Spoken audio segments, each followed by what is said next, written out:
Thank you, Mr. Chairman and members. I thought it might be the best use of the committee's time at this point to hear directly from the witnesses. Introduce yourself. I'm Ryan Hager. Yeah. I'm from Shreveport, Louisiana. I'm a dentist in Shreveport. In 2010, the Board of Dentistry revoked my license. I endured a 4-day hearing that's best described as a kangaroo court. They took my license to practice, and they fined me over $173,000 in fines and legal fees and investigative fees. This conviction included charges that the board had already dismissed, and other charges where the board literally produced no evidence at all against me.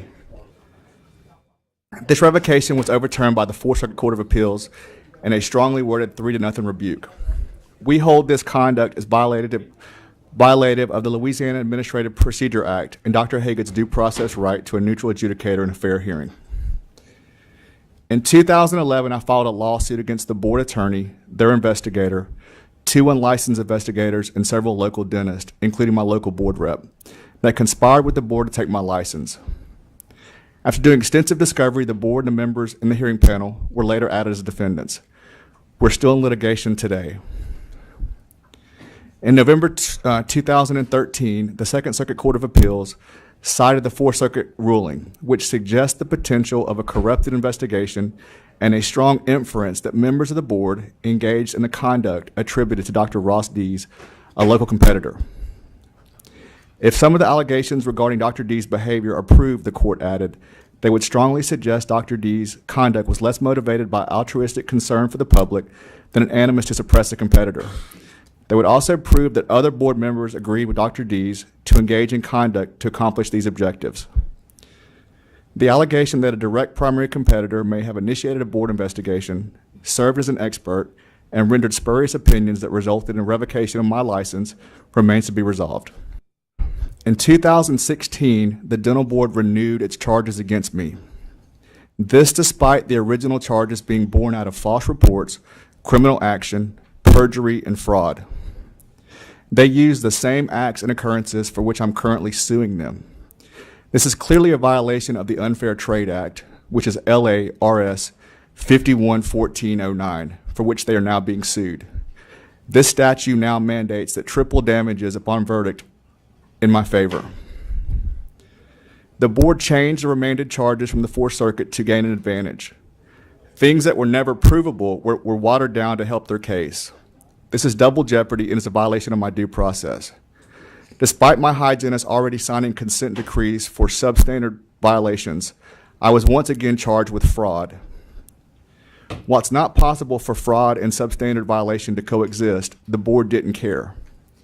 They violated their own policies and procedures manual that was written after I sued them to help ensure due process. By impaneling a jury that had complete knowledge of my case, the hearing committee chairman made it known to my attorney that he was not happy that I was suing him. At the time, the investigator was under criminal investigation and was at risk for losing his PI license. He lied under oath about the status of his license. Even though the board had already acknowledged the use of unlicensed investigators was wrong, they continued to use their testimony against me in violation of state law. The board proceeded against me even though they were fully aware that they were under criminal investigation themselves. I was forced to settle or put my civil case in jeopardy. Last December, Caddo District Court Judge Michael Pittman noted that in his view, the Fourth Circuit's description of the dental board hearing was castigated in a blistering opinion. Judge Pittman then made the following observations in his view of the evidence. This court reviewed many emails and correspondence between members of the board, the investigation team, and the attorneys handling the matter before the board. I did so in camera.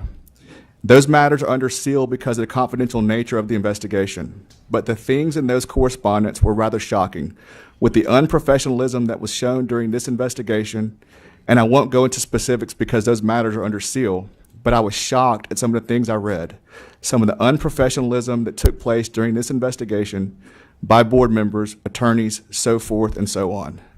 The bottom line is that the proceedings that took place in this investigation were shocking. I just can't think of another word to describe it. It was absolutely shocking. As I sit here today, I have no faith in this dental board hearing process, none. Comprehensive board and ethics reforms are needed, but this bill is a giant first step in helping to assure due process. I ask for your consideration to help move this bill forward. Thank you. Already pay the fees. If you lose before the dental board, you pay all of their cost. The dental board can throw 9 false charges against you, and they can put 1 real charge. Maybe it's an advertising violation. Maybe it's something that's very small. If you lose 1 instance, you pay all of their fines and fees. Oh, I know. I paid $173,000. I'm a Louisiana boy. I love the state. I was raised here. Didn't you move for a while? North Carolina. Yeah, I lost my license here, and North Carolina said, we open you with open arms. Okay. You know, we want good dentists. We want good people to be here. Louisiana, if you want to keep good people home, then get rid of the corruption. You know, this state is commonly referred to as one of the most corrupt states in the country because of stuff like this. If it costs something to protect my license and my livelihood, I think it's worth that cost. And no matter what it takes, if I have to pay for my own third party to look at this, I would gladly pay that versus going against somebody that I know cannot be fair or impartial. These people's licenses are their livelihood. And as in the case of Dr. Hager and other professionals, they've spent years and thousands of dollars, years of their lives and thousands of dollars to get this ability to make a living in a skilled profession. I think part of that is getting the money out of this. You know, if you lose before the board, you're responsible for all their fines and fees. In North Carolina, you don't pay any of the fines and fees for the investigative costs. Get rid of that, and it won't be like this. You know, the current system allows for the investigator and for the attorney to racketeer the state, to go looking for stuff, to make stuff up, to keep billing over and over again. She'll tell you about that. You've been reading my file, okay? Because that was the problem that I had with it. Yeah. Is that, you know, and the other problem that I had with them was they would do an investigation that you didn't even know you were the subject of. Then they come to you and say, guess what? We think we have enough to suspend you for a year. But if you pay these fees and everything, we'll give you a slap on the wrist. And I said, I'd rather you get rid of them if he's a bad dentist. Right. So, I just wanted to say, Dr. Hager, thank you for coming down here. Dr. Hager was my dentist, so I know his story very well, and I appreciate Senator Milkovich bringing this bill. There needs to be something. It's not just the dental board. There are other boards that you see this time and time again, and to know that there's the 750 to give some kind of alternative, because what you've gone through and when you left, you know, too many people our age have left our great state, and I just want to appreciate you for continuing your quest to write this, and thank you, Senator Milkovich, for helping out Dr. Haygood. Thank you very much, Senator Peacock, and of course all the credit goes to Jesus and Dr. Haygood.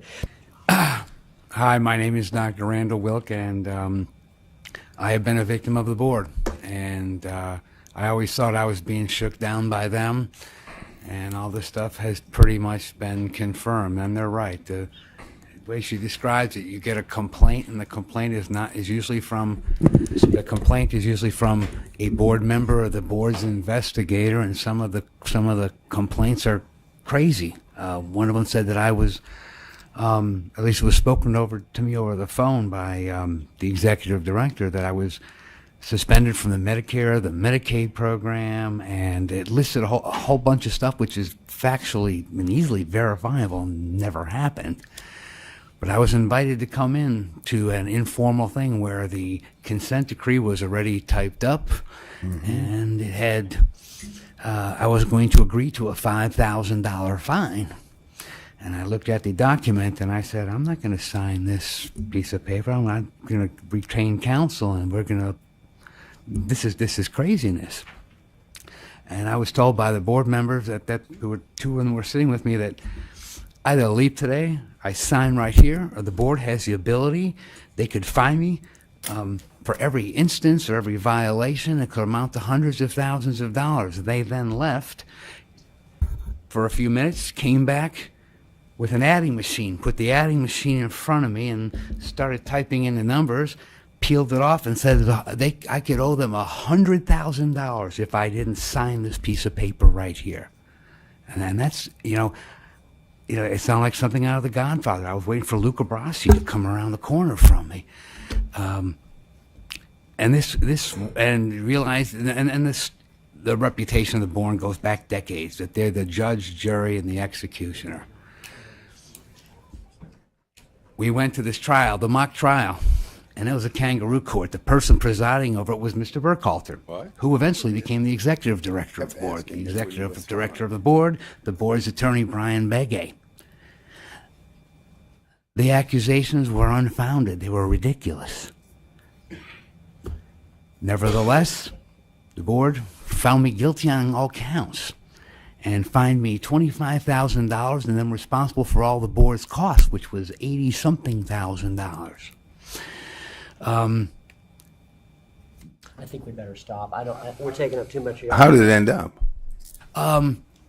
Well, actually, the rule saying that I had to, my lawyers kept saying to me, why do you even have I'm a licensed physician. I'm a licensed dentist also in this state. And I also have a PhD. I was an academic for most of this time. And he said, the way the law is written, you don't have to, it says you can use the third part, you can use a licensed physician to provide your anesthesia services. Why do you even have an anesthesia permit? And I said, because the board sent me a renewal thing every year, and I sent them a check every year. And we all, you don't want to get crosswise with the dental board, so Did you end up paying? Yeah. Well, unfortunately, I didn't realize one of my checks got shredded. And Miss Chenevert, I didn't know that until she told me. I didn't shred it. She didn't do the shredding, which she That's told all me right. that they had the check and they shredded it. Well. And then said, oh, he never paid the fine. I think Burkhalter says, well, the board has decided that they're going to withdraw the complaints against me, and I didn't think I would hear anything of it ever again until about 6 months ago. 6 months ago, I am renewing my hospital privileges, and on the board's website, if you go to there, it'll have the disciplinary actions against me. Currently? Currently. If you go to their website now and put my name in and print it up, it's all there. The board also wants to go after me for their legal costs. That is the cost that they paid Begay and Brian Camp Begay. Morrison. Morrison And they is actually- Morrison. No, he's gone. Yeah, but they And so is Begay, and so is who was the other guy? What there? Ogden. Ogden. They attached, they got a judgment against me and attached to my bank accounts and my practice. And at one point they were withdrawing $4,000 at a time 4 years ago. I missed payroll and two of my employees quit because of this. I wish I had heard from you when I was. Believe me, I've had like a 5-year ordeal with them. I spoke with Cameron Henry, who's my representative where I live in Metairie. And I know he had tried to intervene, but it seemed like that there's really, at this point, no recourse against the board. They are the jury, the judge. I'll just say this, Ms. Chenevert. Good afternoon, Chairman. My name is Diana Chenevert.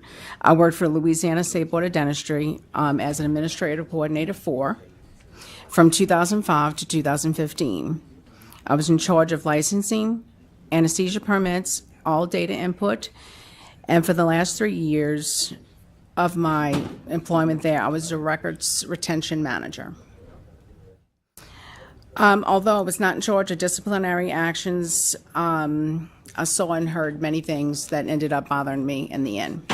I witnessed unethical and potentially illegal informal hearings and consent decree methods, meaning all consent decrees were typed up prior to the dentist showing up for the hearing. Fees were inputted. They were the judge, jury, and executioner of all the dentists that they brought in. Prior to informal hearings, consent decrees were typed with penalties and fines. Since the dentists weren't allowed to have attorneys present, most were scared into signing them. The informal hearings was a waste of time. The dentists were declared guilty by those disciplinary committees before the hearing, and rarely were any decrees ever changed after listening to what each dentist had to say. I saw board members both filing and directing penalties against dentists that are practicing in their areas. The worst two, and I don't want to speak ill of the dead, but Dr. H.O. Blackwood, and it's the first time I got to meet, where is he? Dr. Hager. Thank you for I work for the federal government now, but thank you, to Dr. Haygood, for that. Dr. Gary Chumley, also of Shreveport. Dr. Conrad, he's better known as Chip McVeigh, what he did against Dr. Joey Lacoste, what he tried to do, and chased Dr. Gregory Greenwood out of the state of Louisiana, and Dr. Gregory False, who lost his mobile dentistry practice. I know personal emails were used to conduct and discuss disciplinary actions and complaints against Dr. Haygood. Even though I specifically told staff and board members not to destroy any of the documents once we received the lawsuit information from Dr. Haygood, the information was shredded, pertinent information to his case, and emails, personal emails that were being discussed among the different board members that were a part of the committee were deleted from their computers, which is against records retention.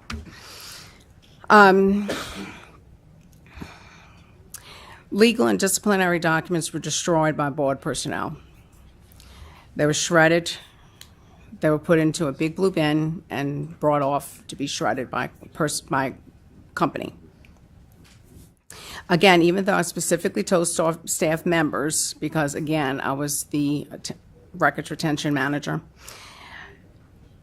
not to destroy anything, documents concerning lawsuits, complaints, and other pertinent information were gathered and sent to the shredding bin by board personnel. I heard investigations being authorized by board members against their local competitors without complaints being filed. I overheard Dr. Conrad McVeigh instruct board investigator Camp Morrison to go after Joey Lacoste without any complaints sent in to the board, which eventually chased off Dr. Gregory Greenwood, who is now in Las Vegas practicing.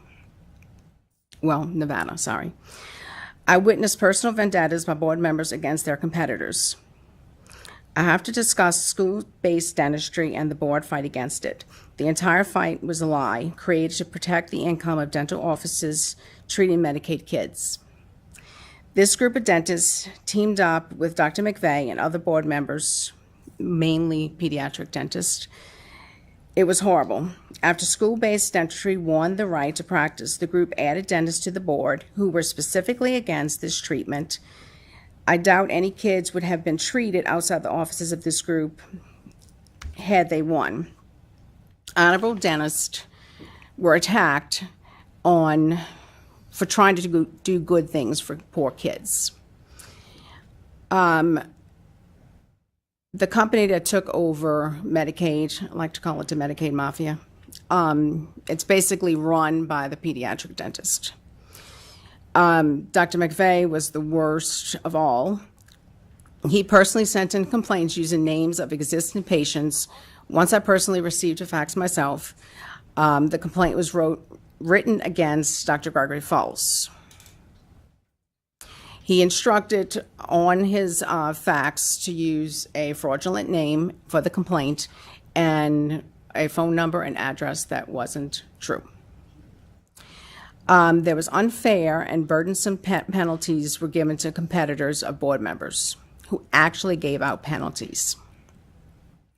Dr. Haygood, Dr. Catherine Southern Beauregard, Dr. Gregory Greenwood, Dr. Wilk. I'm sorry. Thought you were Wilk. I was getting ready for satire. This is the first time I met Dr. Wilk also, but he did give me a lot of grief on the phone. But they were after him, so I mean, I was like the fun desk. I mean, I issued licenses. Let me ask you something. Is this the first time you're telling anybody about this? No, I was deposed by Dr. Haygood's attorney, and that's the reason. No, but I mean, did you ever report this to any of the authorities? No. You know. I mean, look, I agree. To? Well, No. I would hope you would. I'm not blaming you. I'm just saying, you know, I mean, this is all of this is good reason to support Senator Milkovich's bill, but I mean, you know, I mean, it sounds like some. Look, I was personally involved in the Lacoste Dr. Lacoste thing. That's why I brought it up. That's Yes, I did speak to the Inspector General. Okay. I'm sorry. I told the truth. no, I'm I not. was I'm only not. one- I'm not being critical of you. I'm just trying to say that some of the stuff you're telling me about sounds criminal. I know it's violent. I mean, you're talking about destroying public records. At one time, the executive director was Pete Burkhalter. Right. Right before my deposition, he told me he demeaned me, called me dumb, because I'm from Chenevert. He don't laugh. He recorded. I recorded him after so many attacks on my phone, and he told me that I better not tell the truth or would not have a job with the state of Louisiana. You have that on record, a recording? Yes, sir. Very briefly, if you had an opportunity to look at the bill as I don't know, let's say it's a former administrator, but somebody that took care of it as far as for practicing dentists, correct?